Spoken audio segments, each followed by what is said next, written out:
सादर करीत आहोत विभूतिभूषण बॅनर्जी लिखित पथेर पांचाली या मूळ बंगाली कादंबरीचा मराठी अनुवादक डॉक्टर प्रसाद ठाकूर. आज ऐकूया काही एकत्र भाग 48 पासून 51 पर्यंत. सुरुवात करूया. भाग 48. अपू लेखक झाला त्याची गोष्ट. भुवन मुखर्जींच्या संग्रहातील चित्तथरारक आणि मनोरंजक गोष्टींची सगळी पुस्तकं अपूनं कधीच भराभर वाचून संपवली होती आणि त्यामुळे त्याला सध्या रानातल्या तळ्याची राखण करायला जायची गरज उरली नव्हती. अशा परिस्थितीत अपूचा दुपारचा वेळ फारच कंटाळवाणा जाऊ लागला. वेळ घालवण्यासाठी म्हणून त्याने गोष्टी आणि एक नाटक लिहायला घेतलं. एके दिवशी जेवण झाल्यावर दुपारी अपूनं हस्ताक्षर लेखनाचा सराव करायचं ठरवलं. तसं म्हटलं तर त्याला प्राथमिक शाळेपासून कित्ता गिरवायची सवय होतीच. त्यानं शाईत घालण्यासाठी म्हणून आईकडून कात मागून घेतला. कित्ता गिरवून झाल्यानंतर तो वाळवण्यासाठी म्हणून उन्हात ठेवला. वाळल्यावर शाईला आलेली चकाकी पाहून त्याला फारच आनंद झाला. स्वतःशीच तो म्हणाला, उद्या मी आणखीन थोडा कात शाईत घालून पाहीन, बघूया बरं आणखी किती चकाकी येते ते. आणि ठरवल्याप्रमाणे त्यानं आईला न विचारता तिच्या पानाच्या डब्यातून भरपूर कात घेऊन शाईत मिसळला. पुन्हा एकदा त्याने आपला कित्ता उन्हात ठेवला आणि पाहतो तर काय, ती शाई कालपेक्षाही जास्त चकाकत होती.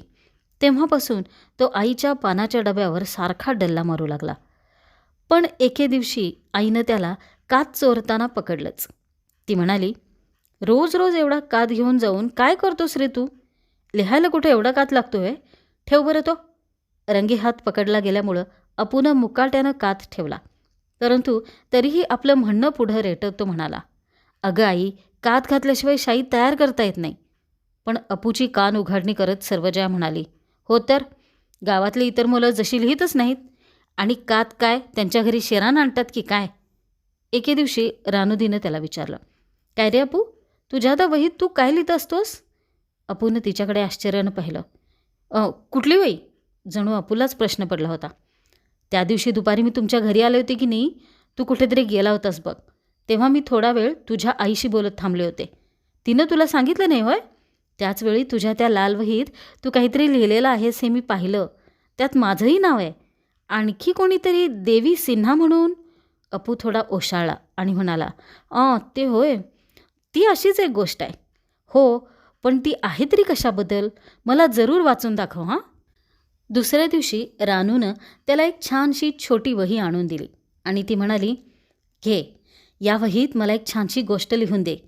तू गोष्ट लिहू शकतोस यावर अतासीचा मुळीच विश्वास नाही, तर मग लिही बघू, मी तिला दाखवेन. गोष्ट लिहिण्याचं काम कष्टाचं असलं तरी अपूनं ते स्वेच्छेनं स्वीकारलं होतं. त्या दिवशी रात्री तो अगदी उशिरापर्यंत लिहित बसला होता. दिव्यातलं तेल संपल्यावर आईला हाक मारून तो म्हणाला, आई, दिव्यात अजून थोडं तेल घाल, ही गोष्ट आजच पूर्ण करावी म्हणतो. अजिबात नाही, थोडंसंच तेल उरलंय आणि उद्या ते मला स्वयंपाकासाठी लागणार आहे. स्वयंपाक मला करावा लागतो. तुला पुस्तक वाचायचं असेल तर इथं चुलीजवळ येऊन बैस. अजून थोडा वाद घातल्यावर सर्वजयाला आणखीच राग आला. ती अपूवर खेकसलीच. लिहा वाचायचं काम काय रात्रीच केलं पाहिजे असं ठरलंय का? दिवसभर तुझा कुठे पत्ता नसतो. रात्र झाली की तुला विद्वान व्हायची लहर येते. सकाळी घरी थांबून हे काम करायला काय होतं तुला? ते काही असो, तेल मिळणार नाही म्हणजे नाही, बस संपला. अपूचा फारच नाईलाज झाला. कुठलाच पर्याय न उरल्याने तो वही घेऊन मुकाट्याने उठला आणि चुलीजवळच्या उजेडात बसून जमेल तसं लिहू लागला. त्यानंतर 4-5 दिवसांनी ती वही घेऊन तो रानुदीकडे गेला आणि ती वही त्याने तिच्या हातावर ठेवली. अधीरतेने वही उघडून पाहत ती म्हणाली, खरंच का तू गोष्ट लिहिली आहेस? हसून प्रतिसाद देत अपू म्हणाला, तू स्वतःच का पाहत नाहीस? तू लिहिलंस आहे सगळं? हर्षविभोर होऊन रानुदी म्हणाली, थांब हां, अतासीला बोलावूनच आणते, तिलाही पाहू दे. अतासी आली. अपूची ती वही चाळून पाहत तुच्छतेने म्हणाली, अपूनं हे सगळं लिहिलं आहे? मुळीच शक्य नाही. कुठल्या तरी पुस्तकात पाहून लिहून काढलं असेल. कुठल्या तरी पुस्तकात पाहून लिहिलं असेल? अतासीला विरोध करीत अपू म्हणाला, मुळीच नाही, मी सगळं मनानं लिहिलं आहे. माझ्यावर विश्वास नसेल तर जाऊन पोतूला विचार जा. मी किती गोष्टी तयार केल्या ते तोच तुला सांगेल. रोज तिसरे प्रहरी आम्ही नदीकाठी बसतो तेव्हा मी त्याला त्या सगळ्या गोष्टी सांगत असतो.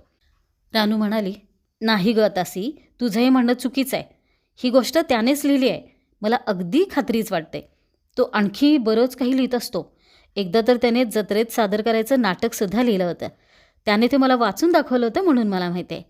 पण आणि असं म्हणून अपूकडे वळून ती म्हणाली, पण तू या गोष्टीवर तुझं नाव लिहिलं नाहीस. लिही ना, जरूर लिही. रानुदीची ती विनंती ऐकून अपूला थोडं अवघडल्यासारखं झालं.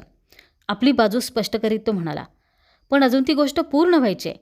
तू म्हणतेस तर मी माझं नाव लिहीनही, पण गोष्ट पूर्ण झाल्यावर. मुळात झालं असं होतं की सध्या तो वाचत असलेल्या एका नाटकात त्या गोष्टीची मूळ कल्पना त्याला सापडली होती. परंतु तिचा शेवट कसा करावा हेच त्याला सुचत नव्हतं. ती वही रानूकडे देण्यापूर्वी गोष्ट पूर्ण करावी असं त्याला खूप वाटत होतं. परंतु वही द्यायला फार उशीर केला तर रानूदीचा आणि कदाचित तिच्यापेक्षाही अतासीचा आपण गोष्ट लिहू शकतो यावर विश्वास बसणार नाही असं त्याला वाटलं. त्यामुळेच गोष्ट अजून पूर्ण झालेली नसतानाही वही परत द्यायची घाई त्याने केली होती. भाग 49. अपमानाचे कडू घोट. आसपासच्या खेड्यांमध्ये कुठे कोणाचं निधन झालेलं असेल तर उत्तरकार्याची निमंत्रण आहेत. त्यानिमित्ताने अनेक ब्राह्मण तिथं जात आणि भरपूर भोजनाच्या मोबदल्यात मृतात्म्याला शांती मिळो म्हणून आशीर्वाद देत. हरिहर बाहेरगावी गेलेला असल्यानं सध्या अपूच त्या ब्राह्मणांसोबत जायचा. एके दिवशी असंच एका गावाहून जेवणाचं निमंत्रण आल्यावर अपू त्यांच्यासोबत निघाला. सुरेशचा लहान भाऊ सुनील यालाही त्याने सोबत घेतलं होतं. ज्यांच्याकडे जेवण मिळणार होतं ते लोक चांगले श्रीमंत असल्याने आसपासच्या खेड्यातून बरेच ब्राह्मण शांतीपाठ गायला आणि त्यानिमित्ताने होणारी मेजवानी झोडायला निघाले होते.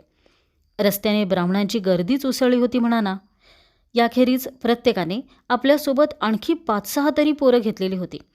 तसं पाहिलं तर हे चित्र नेहमीचंच होतं. सोबत घेतलेली पोरं त्या ब्राह्मणांचीच असतील असं मुळीच नसायचं. कुठली 4 टाळकी त्यांनी गोळा केलेली असत. ती पोरंही फार बेरकी आणि लबाड असायची. प्रथाच अशी होती की ब्राह्मणांना पोटभर खाऊ घालायचं आणि वरून ते जेवढं नेतील तेवढं घरीही नेऊ द्यायचं. त्यामुळेच ब्राह्मणांनी ही युक्ती शोधून काढली होती. लहानातला लहान मुलगासुद्धा मोठ्या माणसा एवढा हिस्सा घरी घेऊन जायचा. आता असल्या लोभी आणि खादाड ब्राह्मणांसमोर बिचारा यजमान कितीही श्रीमंत असला तरी कुठवर टिकणार. त्या बिचाऱ्याची अन्न शिजवता शिजवता आणि वाढता वाढता पुरेवाट होऊन जाई. शिवाय एवढं करूनही आरडाओरडा आणि गोंधळ होणार तो व्हायचाच. अपेक्षेप्रमाणे पंगती बसल्या. केळीची हिरवीगार पानं मांडली गेली. सुरुवातीला प्रत्येक पानावर स्वादिष्ट मिठाई वाढून झाल्यावर वाढपी भाज्यांचं वाढं पाण्याला म्हणून आत गेले. परंतु येऊन पाहतात तर काय, एकाही पानावर मिठाईचा मागमूसही शिल्लक नाही. ती सगळी मिठाई ब्राह्मणांनी सोबत आणलेल्या फडक्यात बांधून घेतली होती आणि ते आपली मिठाई वाढा म्हणून हात धरून बसले होते. या सगळ्या गोष्टींपासून अनभिज्ञ असलेल्या एका मुलाने मोह न आवरल्याने मिठाईचा एक तुकडा खाण्याचा प्रयत्न केला. परंतु तोच त्याच्या बापाने झडप घालून तो हिसकला आणि तो तुकडा फडक्यात बांधत तो म्हणाला, गाढवा, एवढी घाई कशाची झाली आहे? त्यानं वाढू तर देशील? वाढून झाल्यावर पाहिजे तेवढं खा. आणि मग वाढणाऱ्यांची आणि जेवणाऱ्यांची अशी काही हातगाई उडाली की विचारू नये. अन्नाच्या टोपल्या मागून टोपल्या येत होत्या आणि रिकामे होऊन परत जात होत्या. टोपल्या जेवढ्या वेगात यायच्या तेवढ्याच वेगात फस्त केल्या जायच्या. वाढप्यांची आणि खाणाऱ्यांची जणू स्पर्धाच सुरू झालेली म्हणा. सगळीकडे एकच गोंधळ माजला. अहो, ती टोपली इकडे आणा, तिकडे भाजी वाढा. माझ्या पानावर भोपळ्याच्या भाजीचा कुठेच पत्ता नाही आहे. हे तर फारच गरम आहे, चटका लागला की. मला काय वाढले ते तुम्हीच येऊन पहा म्हणजे झालं. नुसता कणकेचा कच्चा गोळा आहे. त्यानंतर कोण किती अन्न सोबत नेऊ शकतं याची स्पर्धा सुरू झाली. पानावर वाढलेलं अन्न फडक्यांमध्ये गडप होऊ लागलं. तेवढ्यात कोणीतरी ओरडलं, लोकांना पोटभर जेवायला घालता येत नसेल तर बोलावू नये. राजा बल्लाळसेन यांच्या राजवटीपासून ही प्रथा चालत आली आहे. ती काय उगीच? पाहिजे तो पदार्थ पुरेसा मिळत नसेल तर कोण जेवेल? हा मी चाललो. हा कंदर्प मुजुमदार यापुढे अशा ठिकाणी कधीही जेवायला म्हणून. आणि एवढं बोलून कंदर्प मुजुमदार खरोखरच तणतणत उठलेच. परंतु त्यांना तसंच जाऊ दिलं असतं तर सगळाच बेरंग झाला असता. ज्यासाठी जेवणाचा कार्यक्रम आयोजित केला होता तो हेतूच विफल झाला असता. शेवटी त्यांना कसंबसं शांत करण्यात आलं. तेवढं झाल्यावर जेवणावळ शांतपणे पार पडले. इतर मुलांप्रमाणे अपूनही बरीच मिठाई गोळा केली होती. तो घरी आल्यावर मिठाईचं ते गठोळं घेत सर्वजया म्हणाली, बाई गं, केवढी मिठाई! असं माझ्यासाठी आणलंस तरी काय? चांगली मिठाई दिसते. आता असं कर, ही मिठाई अशीच ठेवून दे, उद्या खायला होईल. पण आई, तू सुद्धा खा बरं का. खरं म्हणजे मी तुझ्यासाठीच आणली आहे. तेवढ्यासाठी मी 2दा मिठाई मागून घेतली. आनंदानं हसत सर्वजया म्हणाली, माझ्या आईसाठी न्यायची आहे म्हणून आणखी वाडा असं म्हटलं नाहीस ना? असं कसं होईल? तू मला काय वेडा समजतेस की काय? थोड्या वेळानं अपू सुनीलकडे गेला. परंतु त्याच्या अंगणात पाय ठेवतो न ठेवतो तोच त्याला सुनीलच्या आईचा आवाज ऐकू आला. मोठमोठ्यानं ओरडून ती सुनीलची कान उघाडणी करत होती. मूर्ख कुठला, कशाला आणलंस ते? पण मी म्हणते, तुला ते घरी आणायला सांगितलं होतं कोणी? खरं म्हणजे जे झालं त्यात सुनीलचा काहीच दोष नव्हता. त्याने केवळ इतरांचं अनुकरण केलं होतं. इतर मुलांनी मिठाई घेतली म्हणून त्यानेही घेतली होती आणि फडक्यात बांधून घरी आणली होती. पण आई, सर्वच मुलांनी मिठाई घरी आणली आहे, आपण सुद्धा आणली आहे. तो का नाही आणणार? तो एका भिकारड्या ब्राह्मणाचा मुलगा आहे आणि इथून पुढे त्यालाही हेच करायचं आहे. गावोगाव पुराण सांगत मिळेल ते गोळा करत फिरायचं आहे. त्याशिवाय दुसरं करणार तरी काय तो? आणि त्याची आईसुद्धा तसलीच भिकारडी लोभी कुठली. म्हणूनच इथे येताना मी तुम्हाला सोबत आणणार नव्हते. असल्या संगतीमुळं तुम्हालाही वाईट सवयी लागतायत. जा, ते सगळं अपूलाच देऊन टाक. नसेल द्यायचं तर फेकून दे. कुठे जेवायला बोलावलं असेल तर जावं आणि जेवून परत यावं. असल्या भिकारड्या सवयी काय कामाच्या? ते सगळं ऐकून अपूला धक्काच बसला. अशा मनस्थितीत सुनीलला भेटणं शक्यच नव्हतं. तो त्याच पावली मागे वळला आणि जे ऐकलं होतं यावर विचार करत चालू लागला. ज्या गोष्टीचा आईला आनंद झाला होता त्याच गोष्टीचा सुनीलच्या आईला संताप आला होता. त्या 2 परस्पर विरुद्ध घटनांनी अपूला फारच विचारात टाकलं होतं. शेवटी ते सहज फेकून द्यावेत असे चिखलाचे गोळे नव्हते, तर गरिबांना कधी पाहायलाही मिळत नाही अशी स्वादिष्ट आणि दुर्मिळ मिठाई होती. खरंच का आई इतकी लोभी आहे? मी एका भिकारड्या दरिद्री माणसाचा मुलगा आहे? पण सुनीलच्या आईनं एवढं टाकून बोलावं असं त्यात होतं तरी काय? विचार करूनही अपूला उलगडा होईना. सुनीलच्या आईनं कदाचित खूप चांगली उत्तमोत्तम मिठाई खाल्ली असेल, पण आईनं आणि मीही कधी खाल्ली नाही त्याचं काय? आम्हाला अशी मिठाई खायची संधीच कधी मिळाली नाही. सुनीलचा विचार केला तर कदाचित ते चुकीचं असेलही, परंतु सुनीलसाठी जे चुकीचं ठरेल तेच अपूसाठीही चुकीचं ठरेल असं कशावरून? भाग 50. अपूची मासेमारी. सध्या अपूची शाळा जवळपास सुटल्यासारखीच होती, परंतु करण्यासारख्या खूप गोष्टी होत्या.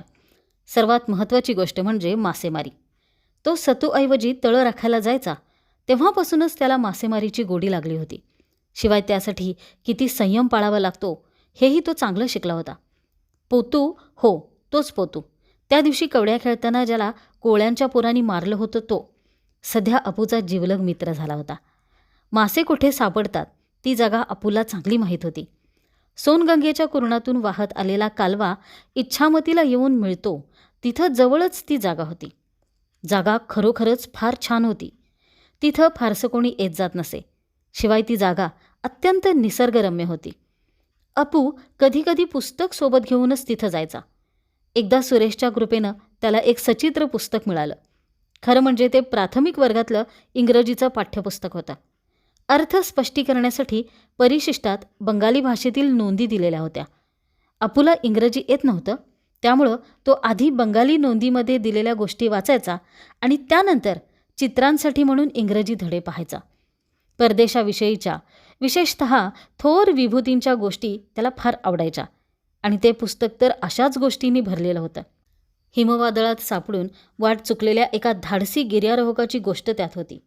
तो एकाच परिसरात गोल गोल फिरत राहिला आणि शेवटी गारठून मरण पावला होता. त्यानंतर अटलांटिक समुद्रात दिशाहीन भरकटत जाऊन अमेरिकेचा शोध लावणाऱ्या ख्रिस्तोफर कोलंबस या साहसी दर्यावर्दी खलाशाची गोष्ट त्यात होती. एका गोष्टीत सीगल पक्ष्याची अंडी शोधण्याच्या प्रयत्नात समुद्राकाठचा तो अवघड कडा चढून गेलेले ते इंग्रज बंधू भगिनी भलत्याच कठीण परिस्थितीत सापडले होते. हद्दपारीची शिक्षा भोगणाऱ्या वडिलांची ती शिक्षा रद्द व्हावी या आशेनं प्रास्कोविया नावाची एक शूर मुलगी सैबेरियाच्या त्या विस्तीर्ण आणि ओसाड माळ रानावरून एकटीच निघाली होती. पुन्हा वाचल्यामुळं त्या गोष्टीतले लोक अपूला एवढे परिचित झाले होते की कधी काळी त्यातलं कोणी भेटलं असतं तर तो त्या व्यक्तीला निश्चितच ओळखू शकला असता. सर फिलिप सिडने यांची गोष्ट वाचून तर अपूला अश्रू आवरले नव्हते. सुमारे 1 महिन्यानंतर अपू पुन्हा एकदा मासेमारीसाठी बाहेर पडला होता. बांगला मासा मिळावा म्हणून नेहमीप्रमाणे पाने आणि फांद्यांची बैठक तयार करून त्याने आसन जमवलं. एवढं झाल्यावर हातात पुस्तक घेऊन तो वाचनात रंगून गेला. तासामागून तास निघून गेले.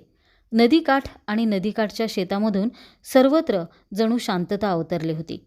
अपूच्या डोक्यात मात्र नुकतीच वाचून झालेली बंगवासीमधील ती चित्तथरारक गोष्ट घोळत होती. फ्रान्स या देशाबद्दलची ती गोष्ट होती. परकीय आक्रमक कित्येक वर्षापासून फ्रान्सची भूमी उद्ध्वस्त करीत होते. लोक दारिद्र्याने त्रस्त झाले होते. राजा पदच्युत झाला होता. सगळीकडे अंधाधुंदी, लूटमार आणि दहशत माजलेली होती. अशा या अराजकाच्या काळात लॉरेन प्रांतात एक आश्चर्य घडलं. एका लहानशा खेड्यातल्या मेंढपाळाची ती कन्या. ती मेंढ्या चारायला जंगलात जात असे. मेंढ्या आपल्या जमेल तशा चरत आणि ती मुलगी मात्र रानात एका जागी बसून असे. तिचे डोळे अथांग निळ्या आकाशाकडे लागलेले असत आणि मनात मातृभूमीवर कोसळलेल्या संकटांचा विचार सुरू असे. अगदी रोज रोज ती हाच विचार करत असे. एके दिवशी काय झालं कोणास ठाऊक, तिला मनापासून आणि खरोखरच असं वाटू लागलं की तिला कोणीतरी काहीतरी सांगतो आहे. तो आवाज जणू सांगत होता, तू फ्रान्सची तारण करते आहेस. उठ, तलवार हातात घे. फ्रान्सच्या प्रजेचं रक्षण करायचं असेल तर पुढे होऊन फ्रान्सचं सगळं सैन्य एकत्र कर. तुझ्यावर ही जबाबदारी सोपवण्यात आलेली आहे. माता मेरी जणू तिला आदेश देत होती. रोज रोज सारखं हेच सांगून तिचं मनोबल वाढवत होती. आणि शेवटी तेच घडलं. आपल्या मातृभूमीशी एकनिष्ठ असलेल्या त्या मुलीने तलवार हाती घेतली आणि शत्रूशी झुंज देऊन राजाला पुन्हा त्याचं सिंहासन बहाल केलं. फ्रेंच सैन्याचं धैर्य वाढलं आणि त्यांनी शत्रूला देशाबाहेर पिटाळून लावलं.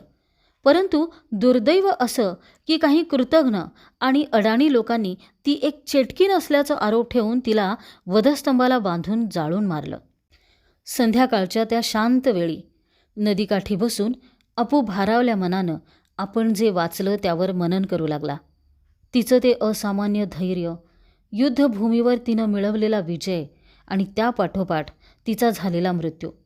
यापेक्षाही तिचे ते उदात्त विचार आणि अवतीभोवती मेंढ्या चरत असताना निळ्या आकाशाखाली बसून तिनं केलेलं ते चिंतन, याच गोष्टींचा अपूच्या मनावर अधिक परिणाम झाला. एकीकडे ती तर दुसऱ्या बाजूला क्रूर, उद्दाम, स्वार्थी, रक्तपिपासू आणि युयुत्सू असा शत्रू. खरं म्हणजे ती दोन्ही चित्र किती विरोधाभासात्मक होती. परंतु त्याच्या मनात दीर्घकाळ एकच प्रतिमा रेंगाळत राहिली आणि ती प्रतिमा म्हणजे ती साधी, निळ्या डोळ्यांची, देवभोळी मेंढपाळ कन्या आणि तिच्या त्या मेंढ्या. बालपणातून नुकत्याच बाहेर येऊ लागलेल्या अपूसारख्या मुलाचं हृदय त्या निरागस कन्येनं जणू हलवून सोडलं होतं. भाग 51. अपूची वादळी साहस यात्रा. संध्याकाळ होत आली म्हणून पाण्यात टाकलेली दोरी गुंडाळून घेत अपू उठला. काठावरील बाभळीची झाडं नदीच्या पात्रावर झुकली होती. त्यांच्यावरून गळणाऱ्या पिवळ्या फुलांनी नदीचा काठ आणि पाण्याचा गडद काळा पृष्ठभाग जणू आच्छादून गेला होता. सोनगंगेच्या पलीकडं पाहिलं तर लालेलाल झालेलं सूर्यबिंब क्षितिजाला टेकलं होतं. अपू घराकडे जायला वळाला तेव्हा तेही गर्द झाडीत दिसेनासं झालं. तेवढ्यात कोणीतरी मागून येऊन अपूचे डोळे झाकले. तो पोतू होता. मोठमोठ्यानं खिदळत तो म्हणाला, तुला किती म्हणून शोधायचं? मग लक्षात आलं की तू मासे पकडायला गेला असणार, म्हणून मग इकडे आलो. मिळाले का? काय एकही नाही? अरे रे, पण ते जाऊ दे, आपण होडीतून फिरायला जाऊ, चल. लांब पल्ल्याच्या मालूहाऊ बोटी या दिवसात साहेब घाटाजवळील कदंबाच्या झाडाजवळ नांगर टाकून उभ्या असत. इच्छामतीचा किनारा तिथं उभ्या चढणीचा आणि दाट गवतानं झाकलेला होता. अपूला तिथं जाऊन बसायला आणि खलाशांच्या साहस कथा ऐकायला फार आवडायचं. ते निरनिराळ्या देशांना कसे जातात, किती नद्या आणि कालव्यांमधून बोटी घेऊन जातात, प्रसंगी त्यांना भयंकर वादळातून कसं मार्गक्रमण करावं लागतं, अशा वेळी समुद्राच्या भरती ओहोटीच्या लाटांना ते कशी झुंज देतात आणि चक्रीवादळात सापडल्यावर काय करतात, या सगळ्या गोष्टी तो मन लावून ऐकायचा. आपणही अशा खूप खूप नद्या आणि समुद्र ओलांडून जावं अशी अपूची महत्त्वाकांक्षा होती. साहेब घाटाजवळ येताच अपूची विचारशृंखला तोडत पोतू म्हणाला, चल रे अपूदा, आपण की नाही त्या चिंचेच्या झाडाजवळ जाऊ, तिथं आपल्याला नाव मिळेल. आणि मिळालीच तर आपण नदीतून भटकून येऊ. आणि खरोखरच तिथं एक छोटी होडी सापडल्यावर पोतूनं तिचा दोर मोकळा केला. हलकासा धक्का मिळताच होडी पुढे सरकली आणि प्रवाहाबरोबर वाहू लागली. त्या दोघांनी मग चटकन तिच्यात उड्या घेतल्या. पाण्याचा ओला वास त्यांच्या नाकात शिरला. किनाऱ्यालगतच्या वेळूवनातून पाणपक्षी भराऱ्या घेत होते. त्याचप्रमाणे शेतकरी शेतामधून काम करताना दिसत होते. नदीच्या वळणावरील झुडपांमध्ये चिमण्या चिवचिवाट करत होत्या. पूर्व दिशेला दिसणारा तो प्रचंड ढग एखाद्या पहाडासारखा वाटत होता. मावळत्या सूर्यप्रकाशात तो क्षणाक्षणाला जणू आपले रंग बदलत होता. अपुदा, एक गाणं म्हण ना, पोतू म्हणाला. नको, आत्ताच नको, अजून थोडा वल्हव. काठावर खूप लोक आहेत, ते ऐकतील. पोतू हसला, म्हणाला, किती लाजतोस रे, ते खूप दूर राहिलेत. का बरं? तरीही थोडं अंतर पुढे गेल्यावरच अपुनं गायला सुरुवात केली. अपुनं गायला सुरुवात केल्यानंतर ते गाणं शांततेनं ऐकता यावं म्हणून पोतूनं होडी वल्हवणं थांबवलं. तसं पाहिलं तर वल्हवण्याची गरजच नव्हती. नदीचा वाहता प्रवाहच ते काम करत होता. होडी अत्यंत वेगानं पुढील वळणावरील भोवऱ्याकडे खेचली जात होती. अपूचं गाणं संपल्यावर पोतूनं गायला सुरुवात केली. पोतू गाऊ लागल्यावर अपू होडी वल्हवू लागला. तो भोवरा टाळून ते हळूच एका बाजूने पुढे निघाले. अचानक वायव्य दिशेकडे बोट करीत पोतू म्हणाला, अपुदा, ते पहा, वादळ येते. परत फिरूया का? नको, मला वादळात घ्यायला खूप आवडतं, पुढे चल, अपू म्हणाला. अपूचं बोलणं पूर्ण होत नाही तोच माधवपूरच्या दिशेनं एक भला मोठा काळा ढग आकाशात वर सरकला आणि हळूहळू संपूर्ण आकाशात पसरू लागला. ढगाच्या सावलीमुळे नदीचा प्रवाह अधिकच गडद काळा दिसू लागला. दूरवरच्या त्या वादळाचा सुरुवातीला अस्पष्ट येणारा आवाज अधिकच वाढल्यासारखा आता वाटू लागला आणि उत्तरोत्तर अधिकच वाढत गेला. भेदरलेले पक्षी एकमेकांना साद घालू लागले. अचानक वाऱ्याने दिशा बदलली आणि त्या झोताबरोबर ओल्या मातीचा मातकट वास सर्वत्र पसरला. नदीच्या किनाऱ्यावरील वृक्ष वाऱ्याबरोबर हेलकावे खाऊ लागले. नदीचं पाणी गडद काळं भासू लागलं. वादळामुळे काही झाडांच्या फांद्या मोडल्या. बगळ्यांची एक भली मोठी रांग आकाशात उडाली आणि दूरवर निघून गेली. त्यांचे ते पांढरे ठिपके काळ्या रंगाच्या पार्श्वभूमीवर उठून दिसत होते. वादळ पाहून अपू उत्साहित झाला. हातातलं वल्ह बाजूला टाकून आता हे वादळ आणखी काय करतं हे तो पाहू लागला. पोतूनं कमरेची धोती सोडून तिचा शिडासारखा वापर करायला सुरुवात केली. वारा विरुद्ध दिशेनं वाहतोय, पुढे जाणं अशक्य आहे. अशात आपली होडी उलटली तर? भयभीत होऊन पोतू म्हणाला. परंतु अपूचं त्याकडे मुळीच लक्ष नव्हतं. एवढेच नव्हे तर शेजारी बसलेला पोतू काहीतरी म्हणाला असं सुद्धा त्याला वाटलं नाही. तो एकटक अगदी समोर एकदा अथांग आकाशाकडे तर एकदा होडीभोवती तांडव नृत्य करणाऱ्या मोठमोठ्या लाटांकडे पाहत होता. सगळं काही विसरून बंगवासीच्या ताज्या अंकात प्रसिद्ध झालेल्या गोष्टीतील त्या खलाशाप्रमाणे तो जणू इंग्लंडच्या सफरीवरच निघाला होता. कलकत्त्यापासून त्याने आपला प्रवास सुरू केला होता. समुद्राला येऊन मिळणाऱ्या नदीच्या मुखावरील सागर बेट आता मागे पडले होते आणि आता त्याची बोट बंगालच्या उपसागरात अगदी मध्यावर असलेल्या एका लहानशा बेटाकडे निघाली होती.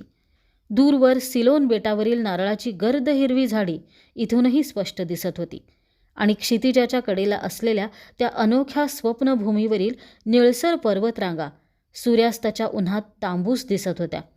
त्याचं नदीकाठच्या तळ्याकडे लक्ष गेलं. अगदी गोष्टीत वाचल्याप्रमाणे सिगल पक्ष्यांचा एक थवा त्याच बाजूने त्याच्या होडीमागून येत होत्या. पुन्हा सगळं बदलून गेलं. नवनवे प्रदेश, नवनवे देश समोर उलगडत होते आणि तरीही त्या अनोख्या जगात त्याचा प्रवास सुरूच होता. पुढे, आणखी पुढे. माधवपूरच्या वेळूवनावर लोंबकळणाऱ्या त्या प्रचंड ढगाला जणू भली मोठी भेग पडली होती आणि तिच्यातून कितीतरी नवनव्या गोष्टी समोर येत होत्या. गर्द निळे समुद्र, त्यांचे आजवर कधीही न पाहिलेले ते किनारे, त्यांच्या काठावरील माडांची बनं, अग्नी आणि धूर ओकणारे ज्वालामुखी आणि बर्फाच्या वादळांनी झोडून निघालेले पर्वत, इत्यादी इत्यादी. अशा प्रदेशाखेरीज त्याला आजवर कधीही न पाहिलेली माणसंही दिसत होती. त्याने वाचलेल्या गोष्टीतील प्रिय ग्रेस, ते सर फिलिप सिडनी, सिगल पक्षाच्या अंड्यांच्या शोधात निघालेले ते दोघे इंग्रज बहीण भाऊ आणि आपल्याच विचारात हरवून गेलेली फ्रान्सच्या लॉरेन प्रांतातली ती निळ्या डोळ्यांची शेतकरी कन्या. याशिवाय आणखी अशीच कितीतरी. त्याने वाचलेल्या गोष्टींच्या खजिन्यामधून ती सगळी माणसं गोळा झाली होती. अशा त्या अनोख्या प्रदेशात कुठेतरी कोणीतरी जणू त्याची वाट पाहत होतं. एके दिवशी बोलावणं येईलच येईल आणि अपू निश्चितच तिथं जाईल. या गोष्टी फार दूर आहेत असं त्याला कधीही वाटत नसे. आपल्याला तिथं कोण घेऊन जाईल, तो प्रवास शक्य व्हायचा असेल तर किती पैसे लागतील, असा कुठलाही प्रश्न त्याला कधी पडला नव्हता. त्याला पूर्ण खात्री होती की आपण मोठं झाल्यावर हे सगळं निश्चित घडून येईल. आता प्रश्न उरला होता तो फक्त मोठं होण्याचा. ते मोठं झाल्यावर जगाचे सगळे दरवाजे त्याच्यासाठी सताड उघडले जाणार होते. कधी या तर कधी त्या देशाची निमंत्रणं येणार होती. आणि अशा त्या यशस्वी जगप्रवासात तो जग आणि जगातली माणसं जाणून घेणार होता. त्यांची साहसयात्रा संपत आली. होडी किनाऱ्याकडे सरकू लागली. अपू मात्र अजूनही भविष्यातील स्वप्नांच्या धुसर गुलाबी दुनियेत पूर्णपणे रंगून गेला होता. होडी चिंचेच्या झाडाजवळ आली. आता वारा थांबला होता. जमलेले ढग वाऱ्याच्या प्रखर झोताबरोबर कुठल्या कुठे वाहून गेले होते. आकाश पूर्णपणे निरभ्र झालं होतं. काही वेळापूर्वी अपू हे सगळं विसरूनच गेला होता. पोतूला होडी बांधायला मदत करावी लागली तेव्हा कुठे अपू थोडा जमिनीवर आला. इतका वेळ एका वेगळ्या दुनियेत हरवून गेलेला अपू जणू स्वप्न कशी पाहावीत हेच शिकत होता.